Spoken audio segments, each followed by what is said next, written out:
Good afternoon, everyone, and welcome to History Bite number 4. This History Bite is entitled, How British is America? And When Did Americans Lose Their Britishness? As Great Britain's firstborn child, the United States of America obviously inherited a great deal from Great Britain upon becoming a nation. Besides, of course, the commonality of language, the most evident aspect of British influence in America is in our legal system with the common law legal system.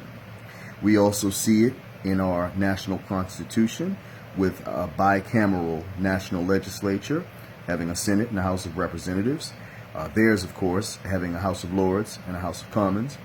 Of course, we don't have a prime minister because we did not adopt the parliamentary model, but we do have a president, a very strong official that is our analog, essentially, of a prime minister, except he is, of course, elected independently of the legislature, unlike the prime minister, who is directly chosen from the legislature itself.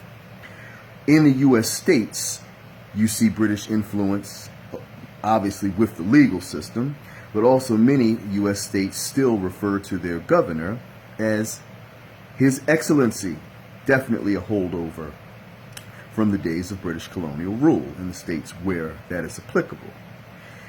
But, when did Americans lose their cultural Britishness?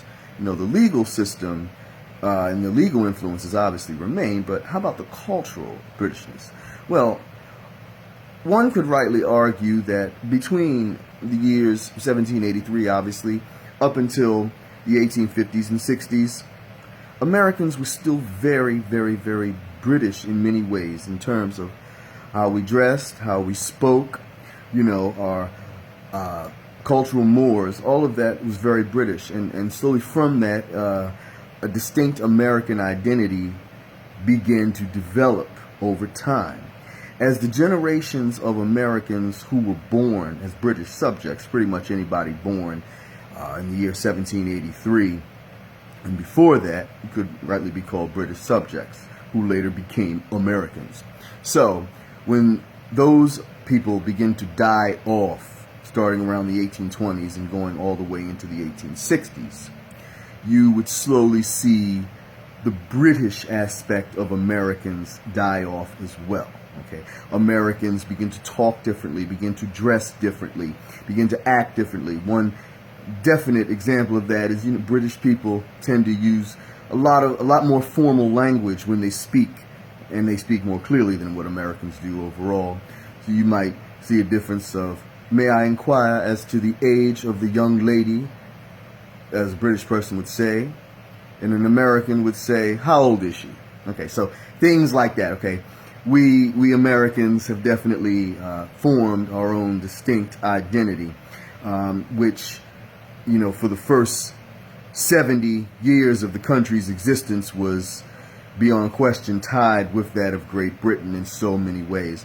And so by the time the Civil War came around, Americans had pretty much lost that tightness of culture with Great Britain. Indeed, so closely linked with Great Britain were we in the early days of the Republic that it was hard to distinguish Britons from Americans. Something that, obviously proved itself with the War of 1812, as one primary cause of that war was the Royal Navy impressing American naval officers thinking they had escaped from the service of the Crown, when these were our guys, not theirs. So, because that shows you how close Britons and Americans were, alike with each other. So close, in fact, that they could be confused with one another. So that action is almost forgivable in a crazy sense. But nonetheless, so the sum of it all is, by the 1850s, 1860s, Britain's cultural hold on us began to slowly fade away. And Americans began to take the distinct identity from whatever region of the country they happen to be from and sound like it as well.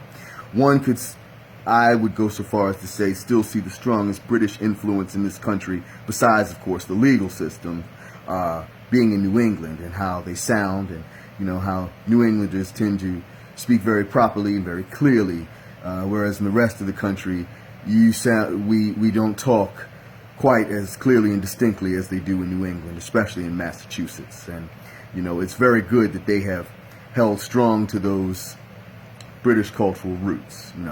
You don't find that pretty much anywhere else in the United States, but in New England. I especially love the Massachusetts accent. But that pretty much sums it up to the period in which Americans became the Americans that we would know of today, and not, cross-connected with Great Britain culturally anymore. By the 1860s, like I said, that's when you slowly see that disappear. And, Americans would be Americans. No longer just obviously slightly watered down clones of their former mother country, leading to the Americans that we have today. But like I said, the British influence is still very strong in this country in terms of our legal system and governmental structures, and occasional very, very fancy titles, which are not common in the United States overall. So, yes, we are the firstborn child of Great Britain, and that influence does remain, even though we no longer sound like we are British. So I thank you for listening. If you have any questions, just ask. I hope you enjoyed this History Bite, and I'll talk to you at the next one. Enjoy your day.